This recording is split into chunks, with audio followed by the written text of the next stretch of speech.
So a question I see a ton is whether VR boxing, more specifically to thrill of the fight, can help you become a better fighter in real life. The correct answer is kinda. Obviously the game can't replicate going to the gym and training with a live partner. However, there's scenarios and drills you can configure that you can definitely bring to your real life boxing skill set. So let's talk about defending the jab. There's a number of ways you could defend against the jab besides straight up blocking it. From slips, bobs and weaves, ducks to parrying. Proper defense of the jab will put you in a better position to either counter or simply circle and evade the rest of your opponent's punches. There's countless videos and articles out there going into extreme detail on how to execute these techniques, so this video is just more of how to drill it in VR.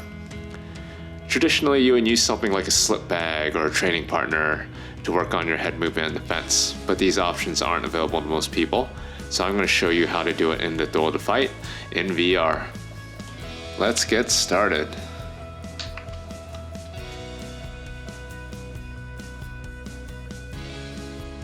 Alright, so time to do some drilling. So the settings I like to do, I just usually, the number of rounds and the round time is usually up to you. However, the opponent options is very important. I usually like to put it on, start out like outclass as the base. However, a couple things, I need to turn down the power all the way. You know, you're working on your partner, no need for them to try to take your head off. I also turn up the aggression to 200%. This ensures that they're throwing a nice amount of punches at you the entire drill. And then also fist speed. A good place to start would be around 40 to 50%, and then you could go higher as you get better, as you start defending better, and all that junk. So, what else? So the punch frequency ratios, this is like the most important part of the settings, I think, because this controls like what punches your opponent throws at you. So as a title of the video alludes to, we're working on the jab. So naturally, I don't want them throwing body shots, and then I only want them to throw jabs. So I increase the jab ratio to 200%. They're going to throw a lot of jabs, and then I'm going to turn everything else down to ensure that they really don't throw anything else besides the jab, because that would kind of defeat the purpose of this drill. So I turn everything to 0%, and the jab is at 200%. So the computer is only going to be working on jabs the entire time. So with that being said, let's dive in and work on some jab defense.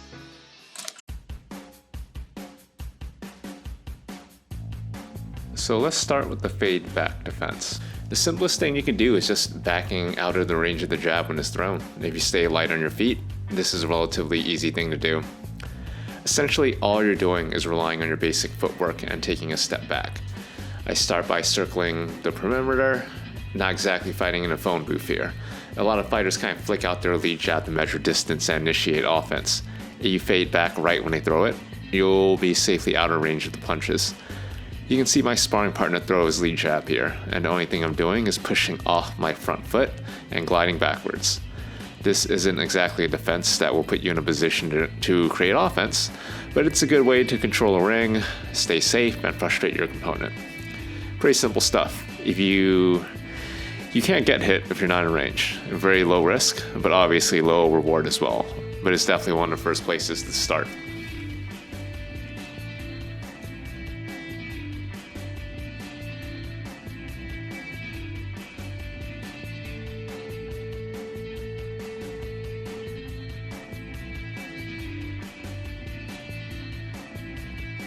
Next up is the pull back or pull slip.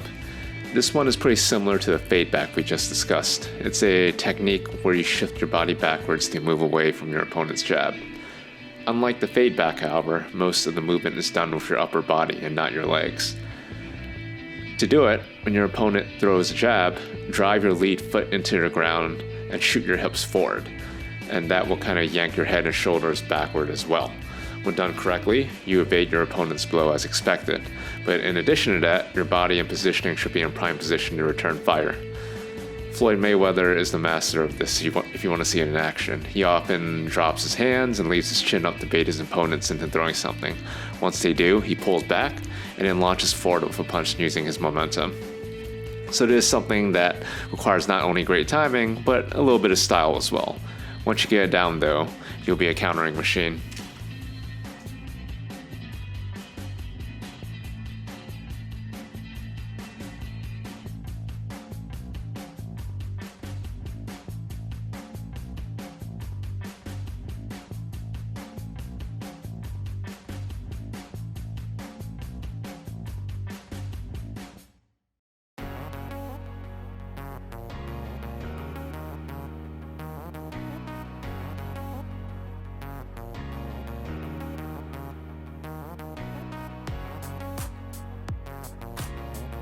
For our next defense, it's the outside slip.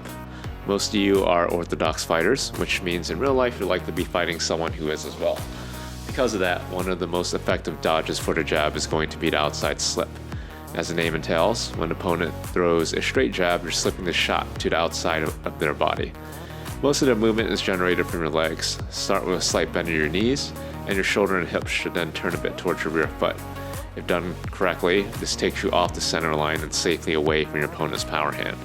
It's a very subtle movement that keeps you away from your opponent's power hand and also leaves you in a position to throw a shot back or to circle out and reset. This is definitely one of the most foundational defensive techniques that both protects you and keeps you in the offensive zone.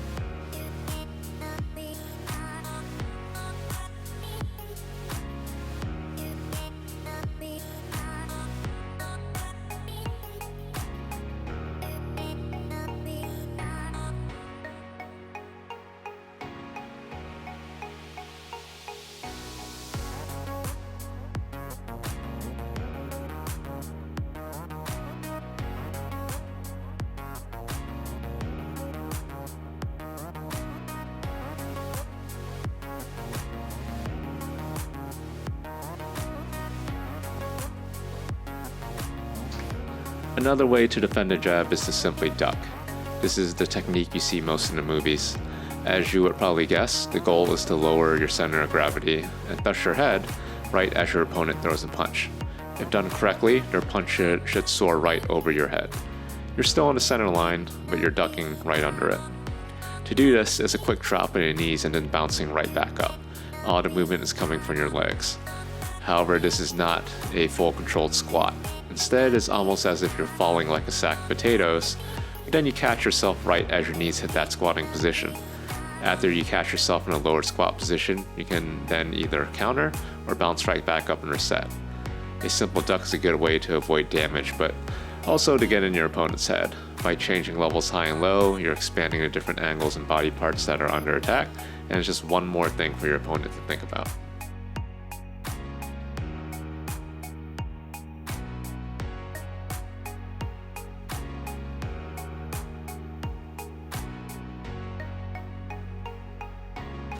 Now for a little bit of parrying.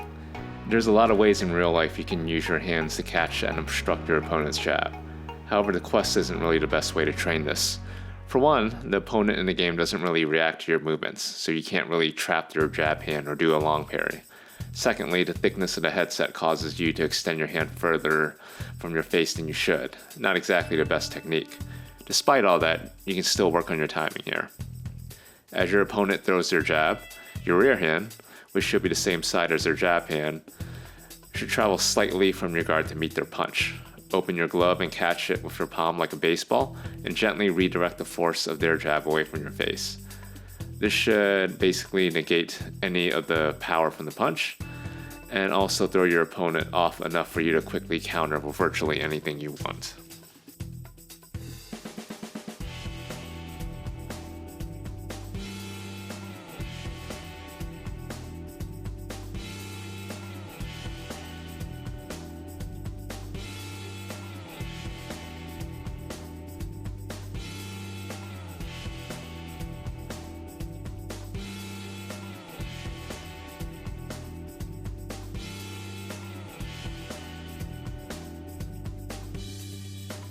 And that concludes the basic defensive techniques here against the jab.